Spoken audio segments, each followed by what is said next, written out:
Aujourd'hui en Occident, circulent des commentaires critiquant le fait que l'Afrique est toujours si pauvre malgré ses richesses naturelles et que ses dirigeants doivent faire recours à l'Occident pour demander de l'aide.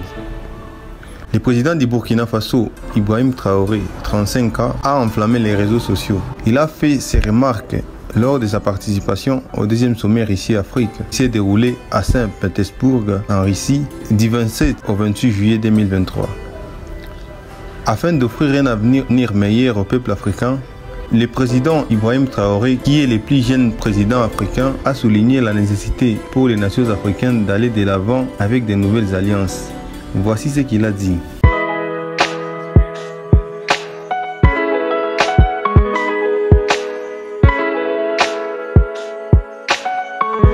Je m'en vais m'excuser auprès des anciens que je pourrais vexer dans mes propos à venir.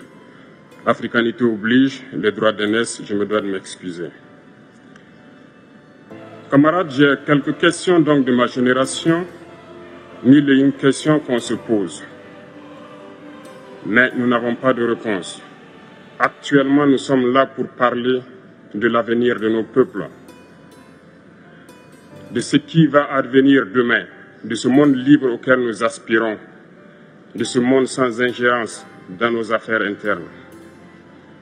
Les questions que mes générations se posent sont les suivantes, si je peux me résumer, c'est de ne pas comprendre comment l'Afrique, avec tant de richesses sur notre sol, avec une nature généreuse, de l'eau, du soleil en abondance, l'Afrique est aujourd'hui le continent le plus pauvre. L'Afrique est un continent affamé. Et comment se fait-il que les chefs d'État traversent donc le monde à mendier?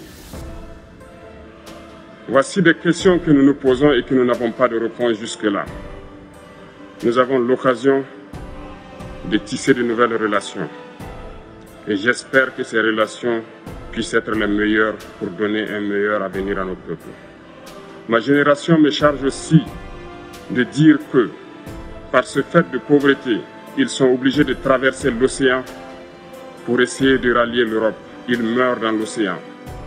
Mais que prochainement, ils n'iront pas traverser parce qu'ils viendront devant nos palais pour chercher leur pitance quotidienne.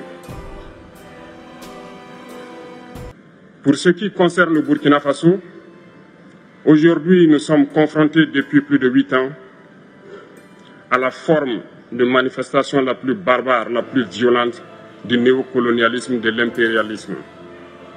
L'esclavage qu'on tend encore à nous imposer. Nos dévanciers nous ont bien appris une chose. L'esclave qui n'est pas capable d'assumer sa révolte ne mérite pas que l'on s'apitoie sur son sort.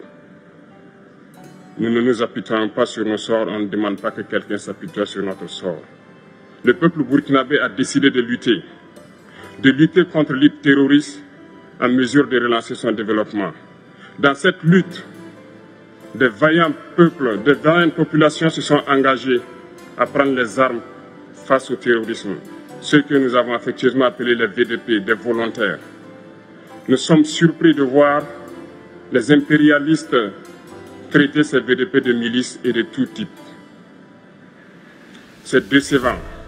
Parce qu'en Europe, lorsque des peuples prennent les armes pour défendre leur patrie, on les traite de patriotes. Nos grands-pères ont été déportés pour sauver l'Europe. Ce n'était pas avec leur consentement, contre leur gré.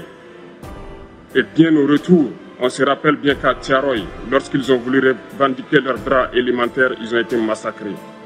Cela ne fait rien donc. Lorsque nous, peuple, nous décidons de nous défendre, on nous traite de milices. Mais là n'est pas le problème.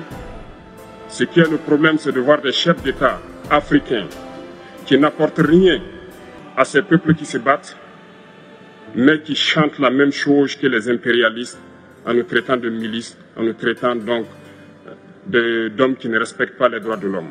De quels droits de l'homme parle-t-on? Nous nous offusquons contre cela et c'est honteux. Il faut que nous, chefs d'État africains, nous arrêtons de nous comporter donc en marionnettes qui dansent à chaque fois que les impérialistes tirent sur les ficelles. Hier, le président Vladimir Poutine a annoncé donc l'envoi de céréales en Afrique. Nous sommes bien contents. Nous lui disons merci pour cela. Mais aussi, c'est un message passé à nous, chefs d'État africains, parce qu'au prochain forum, nous ne devrons pas venir ici sans avoir assuré, pour ceux qui ne connaissent pas la guerre, l'autosuffisance alimentaire de nos peuples. Nous devons prendre l'expérience de ceux qui ont pu déjà atteindre cela en Afrique, tisser de bonnes relations ici et tisser de meilleures relations avec la Fédération de Russie pour pouvoir assouvir les besoins de nos populations. Je ne serai pas peut-être long, le temps imparti est très court. Nous sommes obligés de nous arrêter à un moment donné. Mais je voudrais terminer en disant que nous devons donc rendre hommage à nos peuples qui se battent. Gloire à nos peuples, dignité à nos peuples, victoire à nos peuples. La patrie ou la mort, nous vaincrons. Ibrahim Traoré aurait été un étudiant calme mais intelligent et l'un des derniers chefs militaires à avoir pris le contrôle d'une ancienne colonie française en Afrique de l'Ouest. Traoré était l'un des chefs de l'armée qui a aidé les mouvements patriotiques pour la sauvegarde et la restauration militaire Contrat à prendre le pouvoir au Burkina Faso en janvier 2022. Il a pris le commandement d'une unité d'artillerie à Kaya, la 5e ville du Burkina Faso située au nord-ouest de Ouagadougou en mars 2022. Cependant, il a été propulsé sur les devants de la scène mondiale après avoir destitué son ex-camarade le lieutenant-colonel Paul-Henri Damiba le 30 septembre 2022, l'accusant d'avoir violé son engagement à mettre fin au conflit islamiste qui a affligé le Burkina Faso depuis 2015. Ibrahim Traoré est né en 1988, faisant de lui le plus jeune chef d'État d'Afrique. Il rejoint 3 autres co-dirigeants qui sont le charismatique colonel Mamadi Doumbouya de Guinée, le colonel Barbi Assimi Goïta du Mali et le général Abdourahmane Chiani à la tête de la puissante garde présidentielle nigérienne depuis 2015 qui vient de se déclarer chef le 29 juillet 2023 après avoir barricadé le président Mohamed Bazoum à l'intérieur de sa résidence et exigé sa démission. Le capitaine Traoré aurait informé les représentants du gouvernement après le succès de sa révolution comme suit. Je sais que je suis le plus jeune que la plupart d'entre vous ici. Nous ne voulions pas ce qui s'est passé, mais nous n'avions pas le choix. Les remarques franches du président Ibrahim Traoré lors du sommet Russie-Afrique ont touché une corde sensible chez les Africains, ce qui lui a valu une multitude de nouveaux fans du jour au lendemain.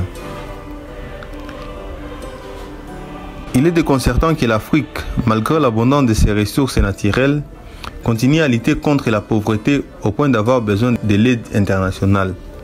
Ce paradoxe peut être attribué à un certain nombre d'événements historiques, notamment l'exploitation coloniale, les relations commerciales inégales, l'instabilité politique, la corruption et la mauvaise gestion des ressources. En outre, la capacité du continent à utiliser correctement son abondance de ressources au profit de sa population a été entravée par un manque d'économies diversifiées et de plans de développement durable. Le président Ibrahim Traoré a également fait remarquer l'ironie des présidents africains exigeant l'aide occidentale tout en étant en charge des pays aux ressources énormes.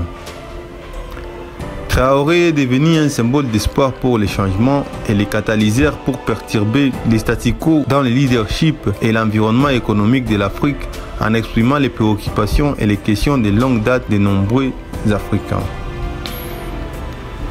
L'avantage de Traoré en tant que jeune leader est sa capacité à se connecter avec ses ambitions de la jeunesse africaine qui constitue une partie importante de la population du continent.